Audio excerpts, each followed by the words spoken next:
Hey y'all. I just wanted to walk you through what was potentially the most painful game of chess that I've ever played in my life. I played a great game and wasn't able to close it out.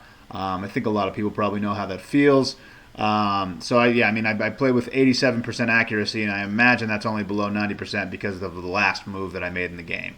On You might notice that I have no inaccuracies, no mistakes, no misses, no blunders. Sorry, one mistake. That one mistake happened on the 55th move of the game.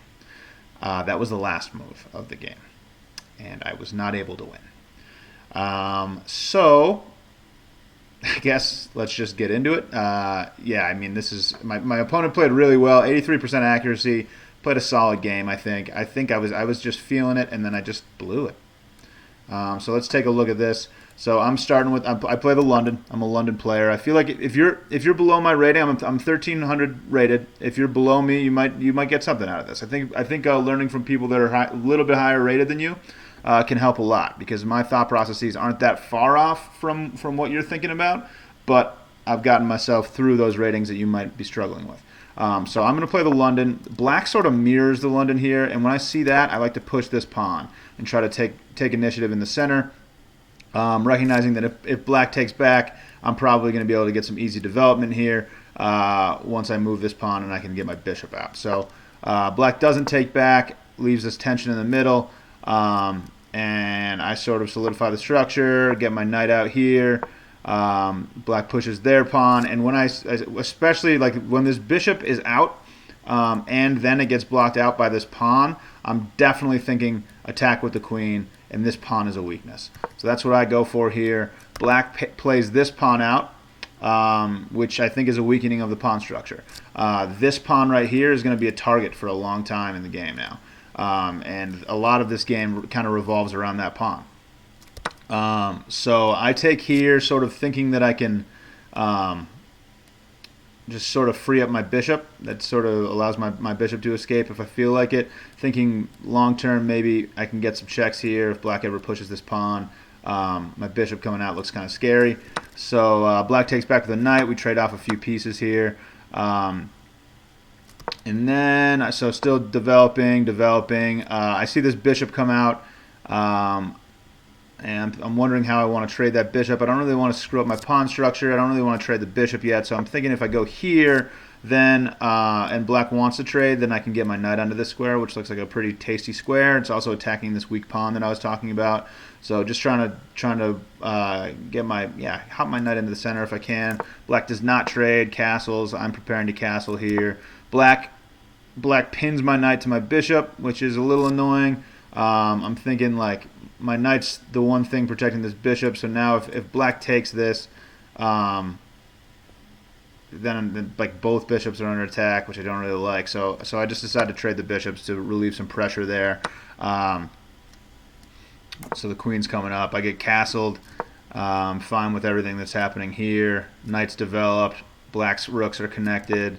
Everything's all good. I push this pawn, sort of like an I don't know what to do. Show me what you're doing. Black move. But yeah, just like taking some space. I think Black starts coming up with the knight.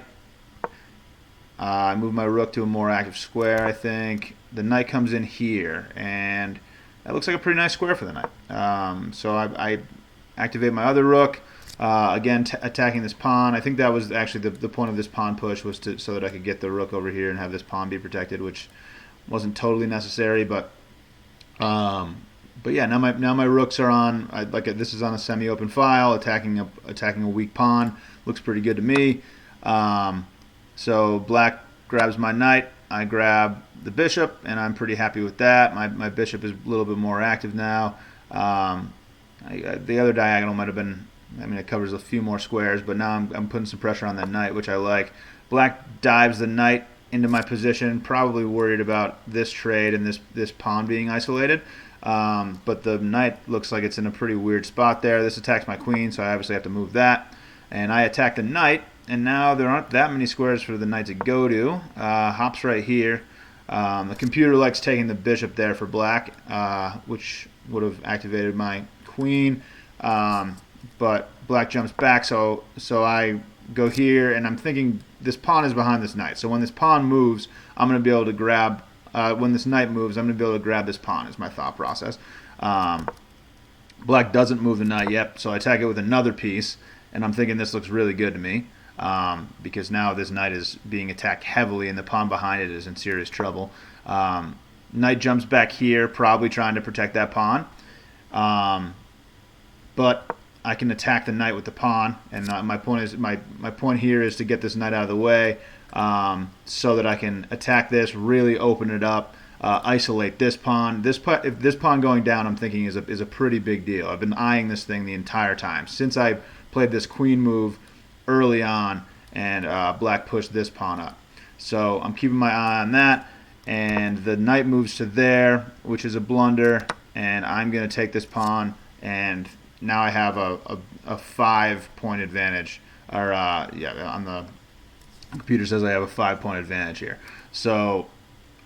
Pretty happy to trade the queens here, open things up. My rooks are flying up the board now. I've infiltrated the enemy territory, and things are looking nice. So this rook move, trying to protect that pawn, I'd assume. I am stacking my rooks on this open file that I've taken. The knight moves, which is interesting to me. I pushed this pawn with a plan to eventually go here and sort of try to open things up, and like this pawn is the only thing defending this square, so I'm thinking if I can get this pawn out of here, I can really get my rooks in there. This pawn push seemed sort of random to me. I then kind of continued with my plan here, kind of hoping to attack this pawn and open things up even further. The pawn pushes here, and now I can drop my rook back, and one of these pawns is going to fall because the knight is defending this pawn, but it's also blocking the rook's vision of this pawn. So I'm thinking I'm going to take one of these pawns. Black decides to move the knight, but it's not attacking anything, so I'm just going to take this pawn. Pawn comes up, attacking my rook. I'm pretty happy with my rook here. This looks like a pretty nice spot for it. Then the king comes up, which seemed like an interesting move to me. This kind of laddery looking check looked good. Computer saying I should have taken the bishop, or should have taken the pawn with the bishop, which would have been perfectly reasonable. Okay, so black moves here. I'm really thinking I might have some back rank action here. So I moved both my rooks onto the 7th rank. I'm not sure why I didn't take this pawn. I'm just really thinking rooks on 7th. I sort of put the blinders on there. So here, black plays a move that almost seems like it forces me to trade rooks because of the back rank possibilities, but my bishop block dropping back always saves me from any back rank problems. The knight and the rook could be dangerous, but I'm not too worried about it at this moment, so I grab this pawn. I'm also threatening mate here. If I get my rook onto the back rank, I'm going to get a little ladder mate there, and that looks pretty tasty to me. So black tries this check, but I'm just blocking with the bishop. And then the knight comes back, which saves this checkmate. So that was the one move to kind of save checkmate there. Other than I guess the king moving would have attacked my rook as well. So then I'm just giving a check here, still trying to make this back rank mate happen. I attack the knight, thinking that either I'm going to be able to take the knight or this is checkmate if the knight moves away. Black finds this one move that blocks my checkmate idea. I guess the king moving again would have attacked the knight. That would have saved it as well. So I'm just giving these checks, hoping I can eventually find some kind of mate here, take some pawns. Pretty happy to take the pawns at this point. So at this point in the game, time is starting to become a factor. I've got a little under a minute more than my opponent here, but I'm keeping that in mind, trying to play like kind of quick if I can. Happy to trade off the rooks here. I have a ton more pawns, so I'm feeling very good about my situation. King moves. I take another pawn. Eventually I'm going to try and start pushing these pawns. Pin the knight to the king while threatening this pawn. I'm going to go ahead and take that one as well. And things are looking just generally good. Check here, threatening the pawn behind the king again. I'm going to take that one too. Now, I mean, look at this chain of pawns that I have. The game is over. I'm up 30. I'm up almost 40 seconds on the clock, and things are just looking unbelievable. So he's coming down here. I'm like, I gotta watch out for checkmates, I guess. But I mean, I just checked the king. I'm gonna start pushing these pawns. That gives my king like an escape square. I'm not sweating that at all. Let's just push the pawn, right? I mean, like he gives a check, which loses the bishop. Whatever. I'm still have a pawn cruising up the board. My man has 50 seconds left. It's just like this game seems over. I'm just gonna make this queen. All is well. Gives that little check. Pretty annoying. Nice little saucy move there by my opponent. And he's taking my pawn before queens, whatever. He's down to 32 seconds. I have 58 seconds. Pushing this pawn now. I'm not going to be able to queen with it. Honestly, I'm just going to flag this dude at this point. I don't really care. All right, back to queen. Looks great.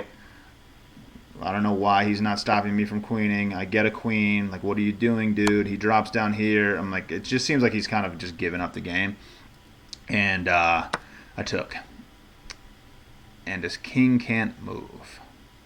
And it was a brilliant move for my opponent to sacrifice that rook. I just thought he had given up. He has 10 seconds left on the clock. This is how this game ended. I drew the game. Opponent had 10 seconds. I had 47 seconds.